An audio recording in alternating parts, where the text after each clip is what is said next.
ஒரு ஒரு விதத்தில் அதை ரொம்ப அதிகப்படுத்தலான ஒரு செய்தி தான், நான் எக்ஸாசரேட் பண்ணுறாரு. தன்னுடைய பிரதான எதிரி திமுகன்னு அவர் ஏற்கனவே டிக்ளேர் பண்ணது, இந்த இஷ்யூவை கையில் எடுத்து அவர் பேசுகிறாரு.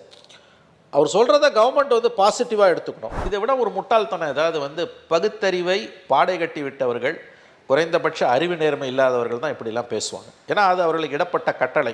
இணையத்தில் இயங்கக்கூடிய கூலிப்படை இருக்கு இல்லையா, அதற்கு ஃபுல் டைம் ஜாப் அது.